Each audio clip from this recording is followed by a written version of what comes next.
Bismillah, alhamdulillah, wassalatu wassalamu ala rasulillah. Harta e jetës, udhërrëfyes për një jetë me kuptim dhe qëllim. Realisht, sot nuk jemi këtu për të përcaktuar hartën e jetës. Pra, unë ta përcaktoj dhe ju tesi sipas saj harte. Kjo është gabim. Jemi këtu që të kuptojmë konceptin mbi hartën e jetës, asaj harte që ju do ta vendosni vetë, do ta përcaktoni vetë, do ta përkufizoni vetë, do ta projektoni, planifikoni dhe projektoni vetë dhe do të vazhdoni po vetë. Patjetër me orientime, patjetër me ndihmë, patjetër do të kesh vizion të qartë e kështu me radhë. Por nuk është një hartë fikse që përcaktohet dhe të kalojmë të ajo që tham fillim në diktaturë fetare. Këtë e përcaktova unë dhe do vazhdosh dhe asnjë mos luj, domethënë mos dali nga shinat. Jo, ju jeni në gjendje që të përcaktoni vetë hartën tuaj dhe harta është në dy formate, hartë individuale dhe hartë kolegjiale. Individualia varet nga projektet që ti ke dhe planifikimet e ndryshme, kurse forma kolegjiale është ose familjare ose shoqërore. Ajo fisnore nuk ekziston më sot, sepse mënyra se si jetojnë njerëzit, hierarkia familjare ose edhe vetë familja është në shpërbërje e sipër. Kurse, përsa i përket organizimeve dhe hartës që i duhet njeriut nga ana individuale, është shumë e rëndësishme që ne të jemi të qartë fillimisht për vetveten tonë. Pse jetojmë, pse jemi në jetën e kësaj bote? Disa thonë, jemi që të adhurojmë Zotin. Patjetër, por nuk është vetëm adhurimi i Allahut. Adhurimi i Allahut është përmendur në një ajet. Janë përmendur në ajetet e tjera dhe i'la kalimatillah, që fjala e Allahut të shkojë lart. Fjala e Allahut të jetë e larta. Të jetë e larta në cilën formë? Që ti t'i ftosh njerëzit të kuptojnë konceptin e jetës si s'don Zoti. Të kuptojnë konceptin e jetës si e skicoi pejgamberi alayhi salatu selam, duke qenë alternativë për njerëzit. A nëse ne nuk kemi hartë për vetveten tonë, nuk kemi të qartë për vetveten tonë, nuk kemi vizion për të ardhmen tonë, e si do të jemi në të qartë, edhe të saktë, të përpikt dhe të suksesshëm më vonë për të qenë ftues të mirë për jo muslimanët në islamin tonë. Ne për herë ose shpesh herë mi themi e konsiderojmë çështjen ose i shikojmë nga ana emocionale ose tifozllëkut. Ne ftojmë fe pa qenë të qartë vetë feja jonë, pa ditur fen tonë, pa mësuar fen tonë, pa studiuar për fen tonë.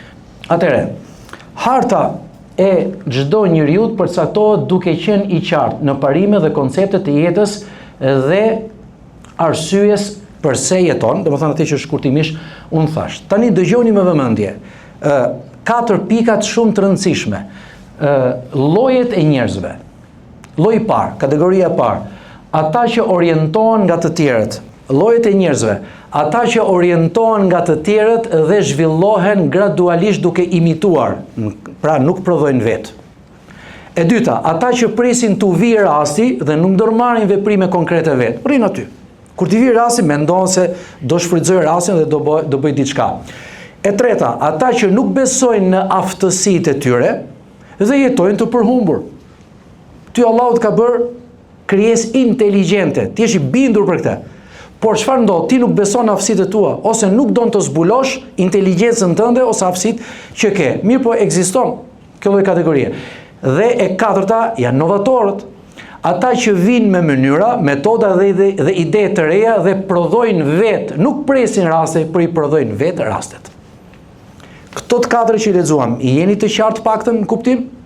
Pyetja është, secili prej jush përkufizoi vetveten e tij, s'ka nevojë të na thotë kështu hapur, ku qëndron ti te tot katërt. Keni vetëm 2 minuta kohë secili të mendojë te vetveten e vet. Qet në vetveten tënde përcakto ti ku je te tot katërt. Nëse dikush prej jush ose një grup prej jush janë te e katërta, ne falenderojmë Allahun xhele xhelale dhe duhet ta kalojmë zgjuar duke falendëruar Zotin. Nëse jemi te e katërta. Nëse jete e treta, zgjohu nëse je akoma në gjumë. Nëse jete e dyta, jeta nuk është presësh rastet, sepse ecën aq shpejt, është shumë dinamike dhe dinamizmi bën atë që ka të tjerë që domethënë me të njëjtat planifikime sikur ti duan dhe ata të arrijnë të realizojnë dëshirat dhe planet e tyre. Pra, edhe kur të vijë rasti, e pritet 10 vjet rastin, shkove mas rastit ta mori dikush tjetër.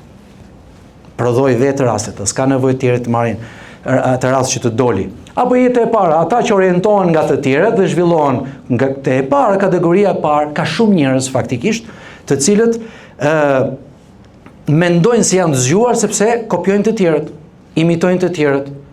Plagiatura për studentët çfarë është? Pra ti nuk i aftë ta bësh, ndihmosh nga dikë tjetër, e merr shkrimin e gatshëm e shënon aty dhe në fund fare, pra ti nuk e prodhu vetë, ti ke imitu.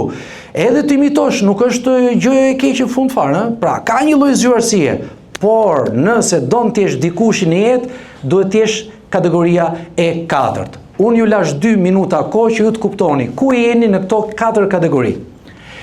Nëse jete e para, mundohu të jesh më shumë të kalosh te e 4. Nëse jete e dyta dhe e treta, zgjohu, se jeta është duke ecë shumë shpejt, shumë dinamike dhe nuk të pret ty që të përhumbesh me fjalë dhe të jetosh i përhumbur. Bëhu novator, nga ata njerëz të cilët sjellin metoda, mënyra, ide të reja dhe prodhojnë vetë. Nuk presin rastet, por prodhojnë vetë rastet. Shkaqja e mungesës së hartës ose orientimit të qartë. A jemi dakord, bëj një pyetje shumë të përgjithshme, që shumica e njerëzve nuk kanë hartë në jetën e tyre, apo mendoni se shumica e njerëzve kanë hartë? Unë për shembull shikoj që shumica nuk kanë hartë. Shumica, jo shumë vetë shumica. Shumë bukur. Ju që jeni këtu, jeni student, keni dëshirat, pasionet tuaja, keni ato planifikimet tuaja, por derisa të realizojnë ato dëshirat dhe pasionet tuaja dhe vizioni juaj, a përkon me një hartë të qartë, a ke përcaktuar një hartë të qartë të vetvetes? Nëse jo, atëre bëje, nuk je vonë asnjëherë. Por shkaqet e mungesës së hartës dhe orientimit të qartë janë e para, ignoranca. Ignoranti kur nuk di ku është vetë, nuk ka çfarë të sjell. Është ignorant. Duhet të formohet, duhet të mësoj. Mungesa e vizionit, mund kesh një formim të mesëm, një formim të mirë, mund kesh edhe një lloj inteligjencë, por të mungon vizioni. Dhe vizioni mungon sepse nuk je formuar mirë, ose sepse je shumë inteligjent, por je i hutuar, prandaj është ai hutimi e tretë aty. Apo faktorë të tjerë që të bëjnë ty mos kesh vizion, ndërkohë që ty Allahu të ka bërë të mundur, ose të ka bërë një krijesë inteligjente që ti mund ta ndërtosh vizionin e qartë për vetveten, por deri tani ndoshta nuk e ke bërë, se ke bërë akoma. E treta është hutimi. Ti jesh i hutuar nuk do të thotë që nuk je i zgjuar. Ti jesh i hutuar do të thotë që nuk do të thotë që ti nuk je i aftë. Ore mund të kesh të gjitha aftësitë dhe mënyrat, metodat, ku ta diun, por hutohesh. Çfarë të bëri ty të hutohesh që ka nevojë për një seminar më vete? Me trajtesë, domethënë trajtesë delikate. E katërta, varësia nga gjërat e padobishme dhe dëmshme. Kjo është ajo ku sot njerëzit notojnë. Kemi gjëra të padobishme, ndoshta dhe të dëmshme, ke krijuar varësi dhe kohën e kalon me to dhe për rrjedhoj ti nuk e hartë. Për rrjedhoj ti nuk përcakton dot hartën, ti nuk qartëson dot vetveten dhe nuk përcakton dot vizionin për të ardhmen. Pesa, përtacia, je gjeni, po je përtac. Je gjeni, po je dembel. Je gjeni, por nuk don. Ti e din që je i zgjuar, por nuk don. Edhe i gjashta, neglizhenca. Nëse do ndalemi të gjitha këto, sidomos 3 të fundit, 4, 5 dhe 6, nga vin këto, edhe këto kanë nevojë për një trajtesë psikologjike, megjithatë nuk është sot momenti i dur, por të paktën shkaqet e mungesës së hartës ose orientimit të qartë janë ignoranca, mungesa e vizionit, hutimi, varësia nga gjërat e padobishme ose të dëmshme, përtacia dhe neglizhenca. Keni disa pika aty tek neglizhenca. E dini pse? Do ndalemi 5 minuta, se s'kemi kohë, mund ndashim 10 faktikisht, vetëm 5 minuta, nëse është e mundur të më tregoni, a ka pika të tjera të cilat janë faktor për mungesën e hartës dhe orientimit qartë? Bëjru. Mundohu të vrasësh mendjen, trurin. Nëse ka diçka, beso shënoje, edhe ta përcaktojmë aty. Çfarë ju thash parë? Nëse i mërim gjërat e gatshme, ju keni drejtën të mendoni, të jepni opinionin tuaj, të përcaktoni vetë për vetveten tuaj. A ka diçka të 7 apo të 8 apo të 9 si faktor që na bën ne mos kemi një hartë për jetën tonë ose mos jemi të orientuar qartë për jetën tonë? Cila? Çfarë është? Çfarë do thotë kënaqësia?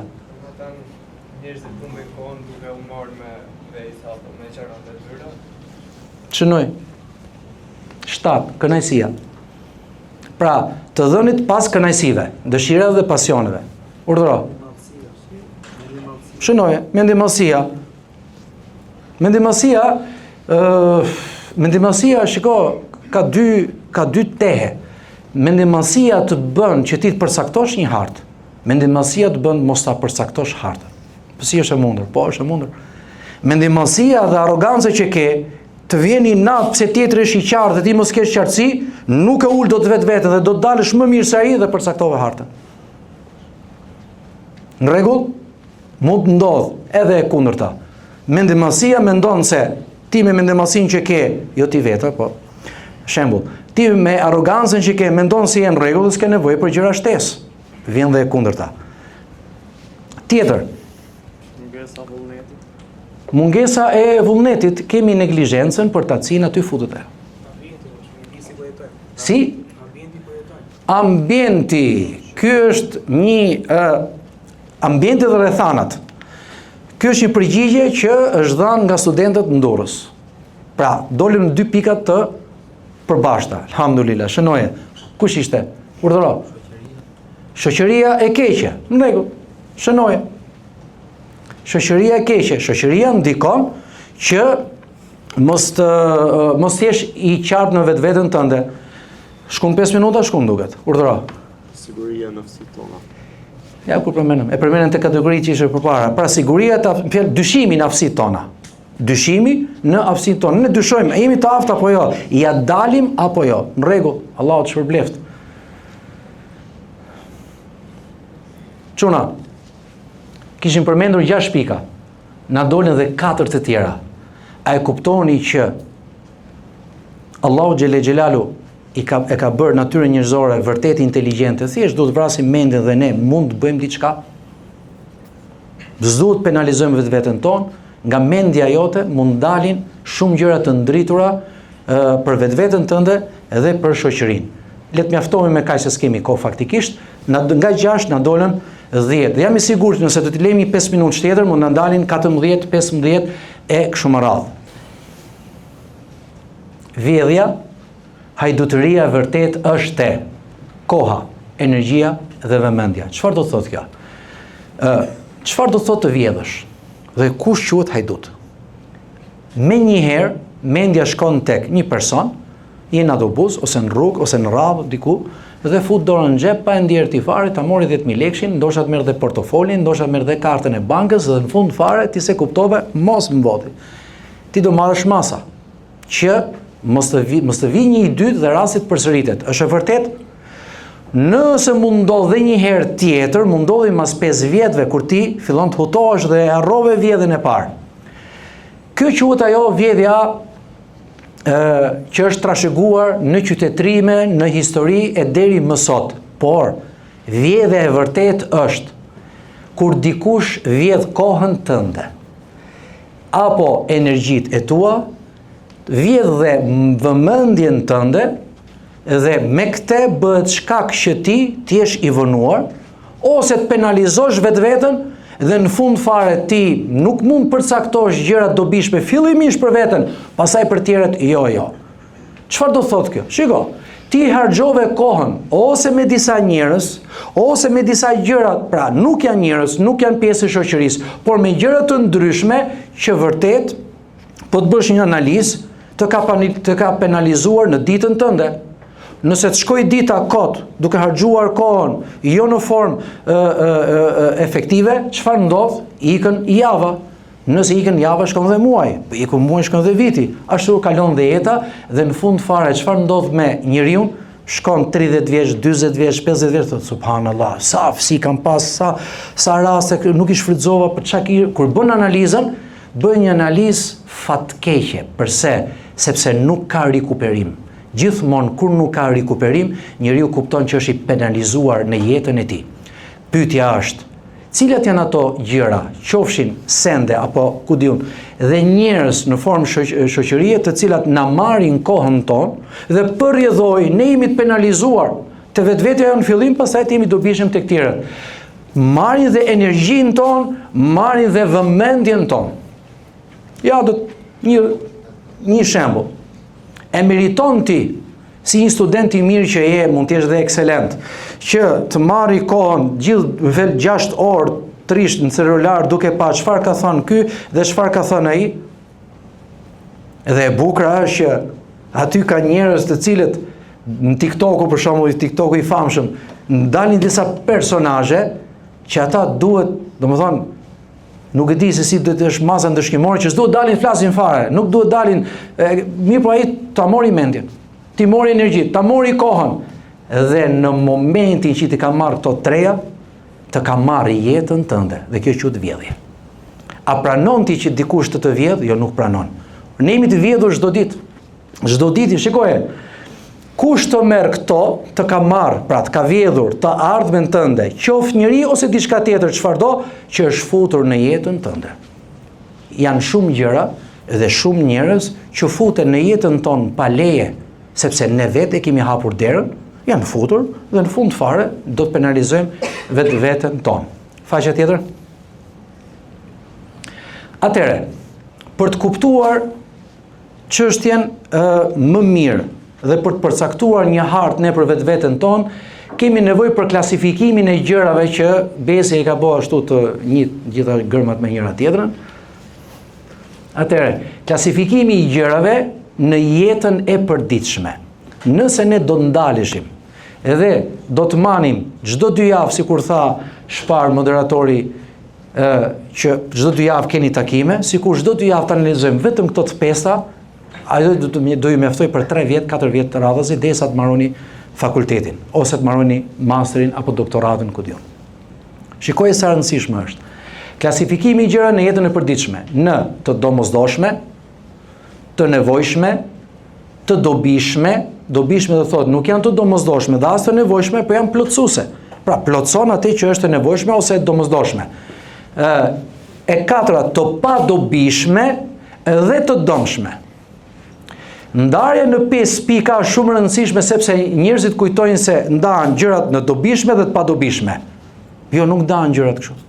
Bardhëzi, ka dhe ngjyrime. Shikoje, kemi të domosdoshme, kemi të nevojshme, kemi të dobishme që janë plotësueset, kemi të padobishme, kemi të dëmshme. Lexoje, shumë njerëz bëjnë gjërat e padobishme ose të dëmshme, dy të fundit, domosdoshmëri ose i bëjnë ato të nevojshme nga varësia që krijojnë në ta.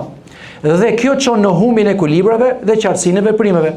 Çdo humbje e ekuilibrave sjell veprime të shregullta në vetvete, familje dhe shoqëri. Do t'ju jap një shembull. E keni vënë re ata që kanë krijuar varësi nga diçka e caktuar? Droga. Ka krijuar varësi nga droga. Shumë bukur. Kur e këshillon, ai thot, "Hoxha, e kam për veten time, por nuk është se po i bëj dëm tjerëve." Do ta heq, një ditë do e lej me lejen e Zotit, po s'po gjej dot vendosmëri për momentin. Gjysma të keqes. Paktën mundohet të vi me artikulime dhe fjalë shpresdhënëse. Por varësia që ky ka kriju do ta bëj këtë, ti marri kohën, atë që përmendëm pak më parë, ti marri energjitë, ti marri gjithçka që ka ai në vetveten e tij dhe në fund fare çfarë ndodh? Ai e bën diçka që është e dëmshme, e bën të domosdoshme. Ndërkohë që gjërat e domosdoshme nuk duhet lidhen me ndalesat. Mirë, po pse për këtë njeri është e domosdoshme ajo? Sepse ai nuk jeton dot pa të. Edhe kjo quhet shregullim. Në momentin që ne jemi të shregulluar, do thotë ne nuk jemi më të qartë për vetveten tonë, kemi humbur vendosmërinë, kemi humbur forcën, kemi humbur ndërgjegjen dhe në fund fare kemi penalizuar vetveten. E plot gjëra të tjera ku njeriu krijon varësi nga ato gjëra dhe përrjedhoj nuk jeton dot më pa ato gjëra nga të cilat ka krijuar, ndaj të cilave ka krijuar varësi dhe nga gjërat e domosdoshme të cilat janë krejtësisht të tjera, ky bën gjëra të domosdoshme dhe të nevojshme gjëra që nuk duhet t'i bëj. Të paktën te kjo pika ishte i qartë? Nëse ka një sqarim, nëse ka një diçka? Çdo faqe që do dalë është pjesë analize, me thënë drejtën, ku ne gjithë duhet të analizojmë vetveten tonë. Kaloj faqen tjetër? Cilat janë domosdoshme? Kemi 5 pika, tham, gjërat e domosdoshme, gjërat e nevojshme, gjërat e dobishme, gjërat e padobishme dhe gjërat e dëmshme. Domosdoshmëritë që i ka përcaktu vetë feja islame janë feja, pra besimi, jeta, familja, prona dhe mendja. Të quhen ad-daruriyat al-khams, 5 domosdoshmëritë që nuk ka negociata për to. Me këto 5 nuk ka negociata për t'i shbërë, nuk ka negociata për t'i larguar, nuk ka negociata që ne mos jetojmë me to. Jo. Këto janë 5 domosdoshmëri që njeriu nëse vdes dëshmor. Ka ardhur hadith për këto të 5. Nëse ti vdes në mbrojtje këtyre të 5-ave apo në mbrojtje të vetvetes tënde në njërin nga të 5 ose të 5 bashk, ti konsiderohesh dëshmor. Mirë, po pyetja është tani për ju, a ka domosdoshmëri të tjera përveç këtyre që janë përcaktuar dhe sankcionuar në fenë islame? Bismillah. Këto janë domosdoshmëri të përcaktuara në fe për të ruajtur me çdo kusht. Të tjera për të arritur përcaktohen në varësi të gjendjes dhe rrethanave, që do thotë ka të tjera, por ato ndryshojnë në varësi të gjendjes, rrethanave dhe personit, domethënë ku ndodhet. A mundet dikush për ju na sjell një domosdoshmëri për te këtyre 5 që i ka përcaktuar vetë feja? Po. Çfarë është? Dituria. Është pjesë e domosdoshme. Mirë, po dituria është një det që nuk ka breg. Pra për çfarë diturie po flet? Sa është masa asaj diturie që ti e kalove domosdoshmërinë dhe kalove tek nevoja. Pastaj sa është e nevojshme kalove e kështu me radhë. Kjo është çështje analize dhe kjo. Por hyn te gjërat e domosdoshme, sepse pa dituri ne nuk kuptojmë as sot 5 ajo. Tjetër, shënove? Dia, tjetër çuna. Bismillah. A mendoni se ka domosdoshmëri të tjera për te këtyre të 5-ave? Urdhëro? Puna. Është shumë evazive kjo. Unë nuk e shikoj punën për shembull të domosdoshme. Ti e shikon domosdoshme? Po patjetër që duhet, për çfarë duhet punoj? Për shembull, unë duhet punoj sepse duhet të kënaq Zotin, kështu thot njëri. Punëshe. Unë duhet punoj se do haj buk, thot ai. Pra kjo është varësi të rrethanave. Në momentin që ti je kryefamiljari me 5 fëmijë, të gjithë janë të vegjël dhe presin që të vi diçka që të hanë, patjetër që është domosdoshmëri. Pra është në varësi të rrethanave, por flas për një domosdoshmëri që na prek të gjithëve. Kjo është ideja, në anë individuale, pastaj përcaktoni çfarë doni. Uno. Përhapja të mirës dhe ndalimi nga e keqja. Kjo është vajxhib, është detyrë në fenë islame, është e domosdoshme apo është e nevojshme, ajo është çështje varet, domethënë edhe kjo nga rrethanat, por hyn edhe në të domosdoshme dhe të nevojshme. Shënoje, urdhërimi për të mirë dhe ndalimi nga e keqja. 2. Pa 4 pika nuk do dalim nga këtu, çuna. Urdhëro. Liria. Po pse nuk je i lirë ti?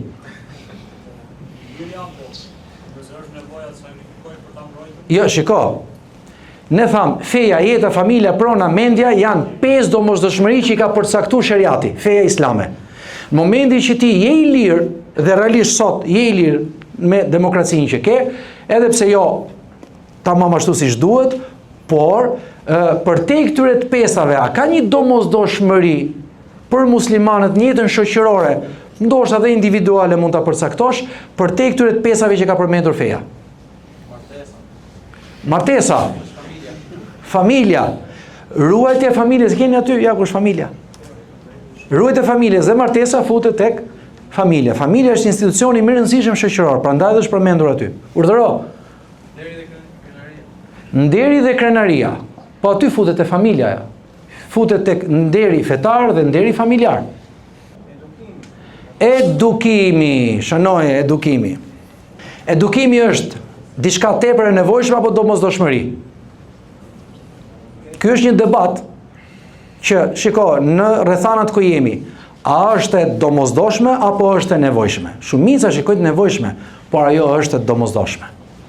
Edukimi. Hajde dhe njëna ka ngel çuna. Bashkëpunimi, për çfarë? Po, shive, bashkëpunimi për të mira. Ne bashkëpunojmë për shembull për të hap një pusë në Afrikë. Puna shumë e mirë dhe të marrë sevape. Po kemi puset e njerëzve këtu që duan mush mi fjalë, a kupton? 1, 2, 3, 4 nuk mbarojnë. Diçka që është domosdoshmëri në jetën tonë sociale shoqërore. U afrove ti bashkëpunimi e the tamam, shënoj e bashkëpunimi, por bashkëpunimi në çfarë?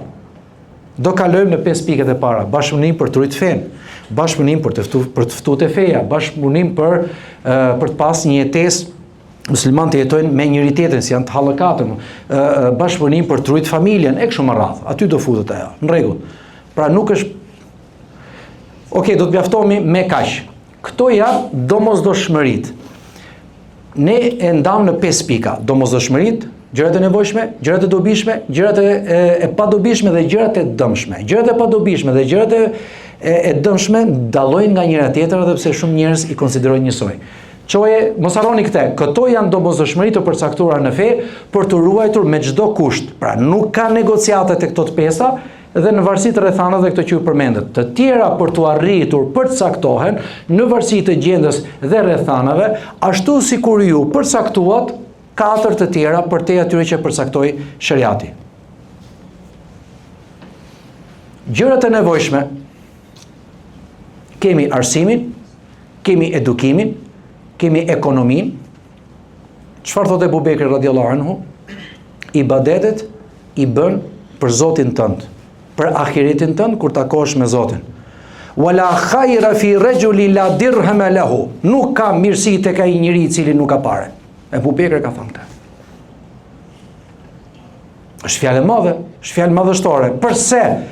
Sepse ai nuk e lidh çështën te mirëqenia. Ai e lidh çështën me ato 5 domosdoshmëritë që përmendi shariati dhe domosdoshmëritë e tjera që dalin rrugës. Tashi, arsimi dhe edukimi, ekonomia, shoqëria mirë dhe sporti. Sporti mund bëhet ndonjëri domosdoshëm? Ndoshta, por rrallë herë. Kurse arsimi dhe edukimi patjetër që bëhen të domosdoshme, pra nuk janë më gjëra thjesht të nevojshme, por mund të jenë të domosdoshme në rrethanat e caktuara dhe unë bëj pyetjen. Rrethanat ku ne jetojmë sot, vendi ku jetojmë, gjendja sociale dhe shoqërore jona, arsimi dhe edukimi i mirë hyn tek gjërat e nevojshme apo gjërat e domosdoshme?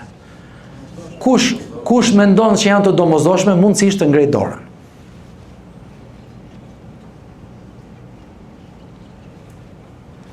Ngrete dorën apo kishin çan ngrete?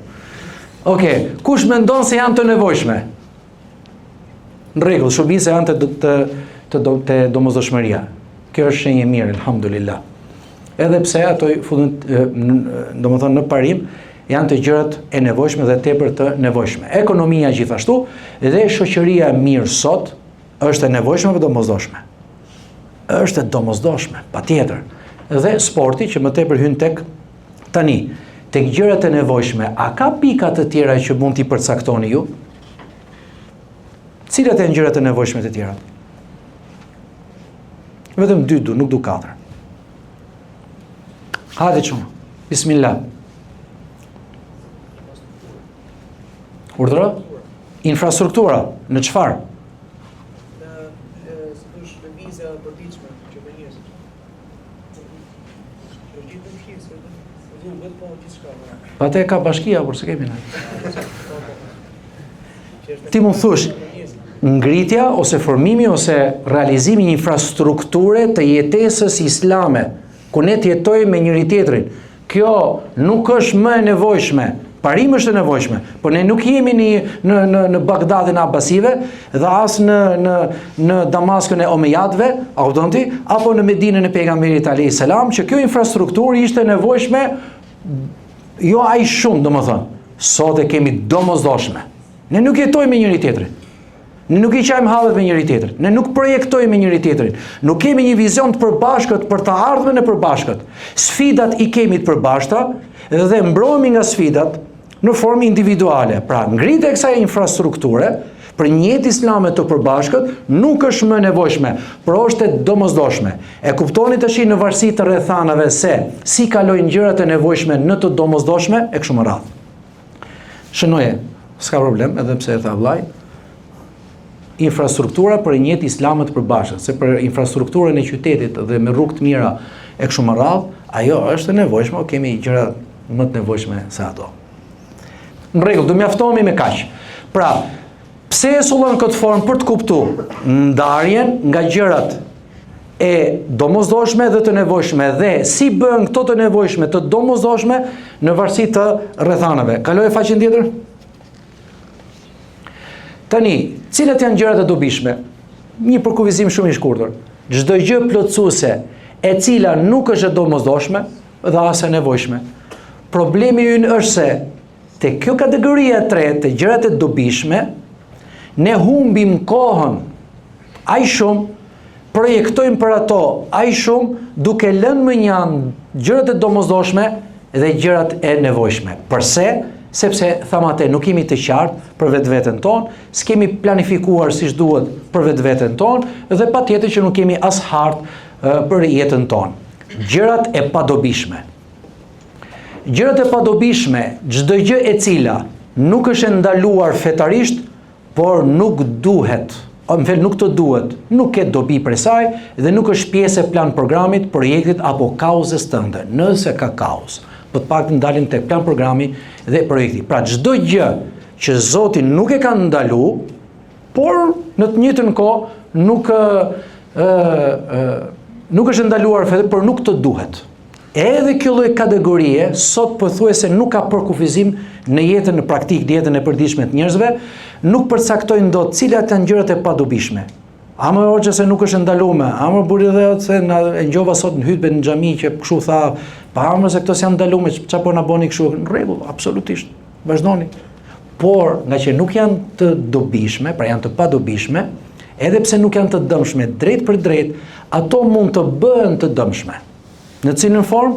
Kur të vjedhin kohën, energjitë dhe çfarë ishte e treta?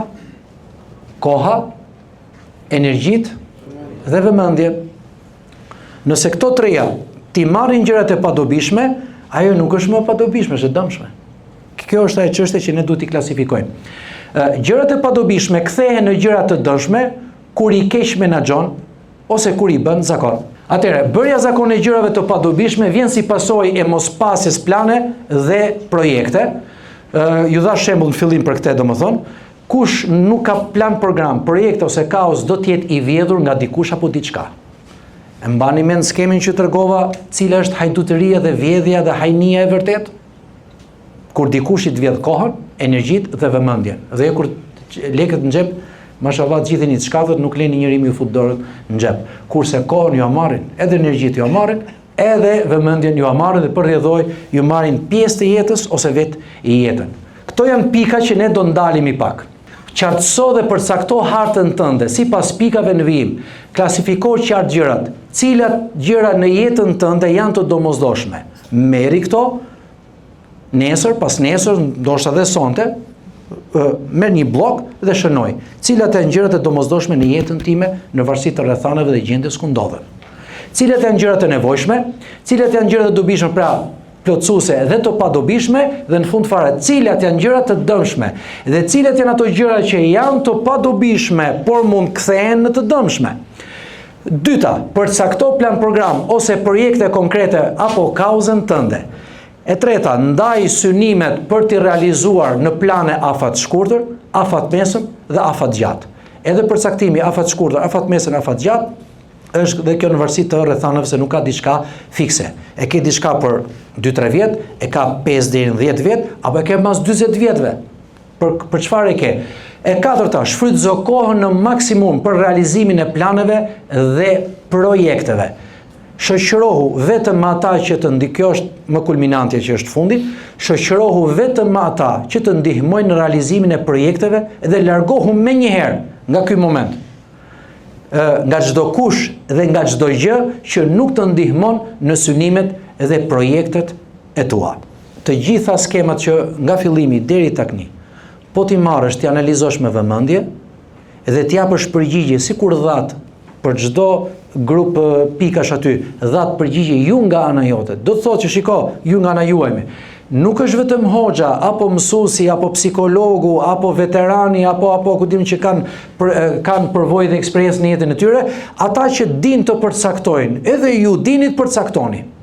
Jeni të aftë të përcaktoni, keni inteligjencën që ju ka dhënë Zoti, zbulo inteligjencën, zgjohu nga përhumbja, mundohu të qartësosh vetveten dhe në varësi të pikave që përmenda, secili prej jush të ndalet, le të vendos hartën e tij, sidomos në ato 5 pikat të domosdoshmet, cilat janë gjërat e domosdoshme, cilat janë gjërat e nevojshme, të dobishme, të padobishme dhe të dëshme dhe cili është duke ju vjedh kohën, energjitë dhe vëmendjen. Shënojni me letër në mënyrë që nesër kur thotë ajo valla, çka ke që s'po më flet me fjalë, kam i punë. Jam shumë i zënë, kam i punë edhe ik.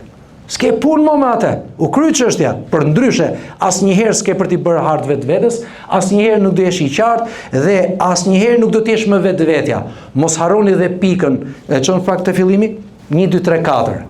Mendoje mirë deri sot kur dëgjuam dhe bashkëbiseduam me njëri tjetrin, në cilën për këtyre 4 pikave je, mundohu të jesh i katërti.